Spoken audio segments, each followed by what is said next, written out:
সন্ত্রাস বিরোধী আইন অনুযায়ী জামায়াত শিবিরকে নিষিদ্ধ করা হবে বলে জানিয়েছেন প্রধানমন্ত্রী শেখ হাসিনা। সন্ত্রাসী এই গোষ্ঠী যাতে নাশকতা চালাতে না পারে সে বিষয়ে সতর্ক থাকতে দেশবাসীর প্রতি আহ্বানও জানিয়েছেন তিনি। সকালে কৃষক লীগ আয়োজিত শোক দিবসের আলোচনায় একথা বলেন প্রধানমন্ত্রী। তিনি বলেন, কোটা আন্দোলনে 200-র বেশি মানুষের প্রাণহানি হয়েছে। শতভাগ দাবি মেনে নেয়ার পরও আন্দোলন কার স্বার্থে চালানো হচ্ছে সে প্রশ্ন রাখেন শেখ হাসিনা। সিলন ফ্যামিলি ব্লেন্ডের কড়া লিকার আর সতেজ স্বাদের পারফেক্ট ব্লেন্ডে স্বপ্নেরা মিলুক টানা। শুরু হলো শোকের মাস।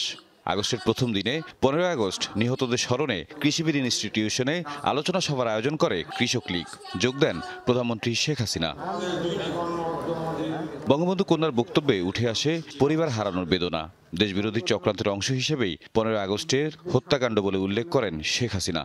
সরকার গঠন করার একটাই লক্ষ্য ছিল বাংলাদেশের মানুষের ভাগ্য পরিবর্তন করা, এবং সেই সাথে জাতির পিতার হত্যার বিচার করে সেই বিচারহীনতার যে একটা পরিবেশ সৃষ্টি করা হয়েছিল, অন্যায়কে প্রশ্রয় দেওয়া হয়েছিল, সংবিধান লঙ্ঘন করা হয়েছিল, আবার সেই আইনের শাসন ফিরিয়ে আনা। আমরা জাতির পিতার হত্যাকারী যারা তাদের বিচার করেছি। সাম্প্রতিক সহিংস পরিস্থিতি নিয়েও কথা বলেন সরকার প্রধান।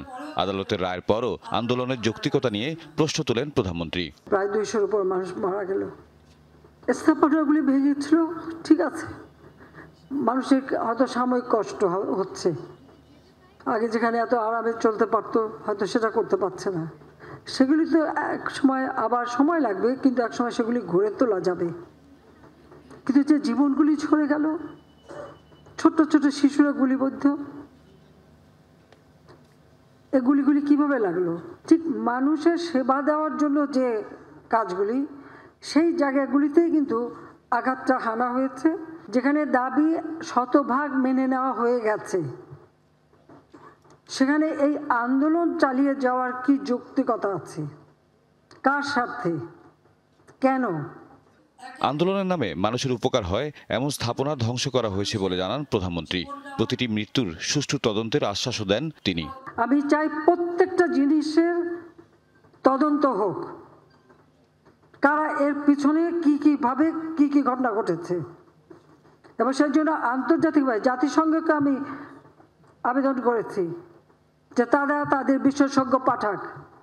অন্য কোনো দেশ যদি চায় তারা বিশেষজ্ঞ পাঠাক, কারণ আমি চাই এই ঘটনাগুলির সুষ্ঠু তদন্ত, সে যেই দায়ী থাক তার বিরুদ্ধে ব্যবস্থা নিতে হবে। সাম্প্রতিক আন্দোলনের জঙ্গিবাদীরা জড়িত বলে জানান সরকার প্রধান। তার বক্তব্যে উঠে আসে জামাত শিবিরের কার্যক্রম নিষিদ্ধের বিষয়টি। ওই জামাতে ইসলামী এবং শিবির যারা একেবারে অস্ত্র শস্ত্র ট্রেনিং দিয়ে তারা নামে, তাদেরকে আমরা এখান থেকে ব্যান করে দেওয়া হবে।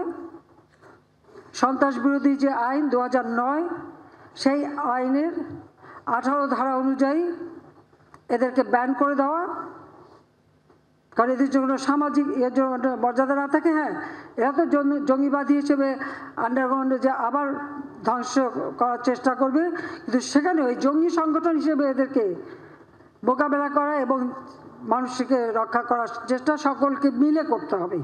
আলোচনা সভা শেষে 15 আগস্ট নিহত শহীদদের স্মরণে দোয়া ও মোনাজাতে অংশ নেন প্রধানমন্ত্রী সহ উপস্থিত সবাই। পরে প্রধানমন্ত্রী উদ্বোধন করেন রক্তদান কর্মসূচির। তৌহিদ মিথুন, যমুনা নিউজ, ঢাকা।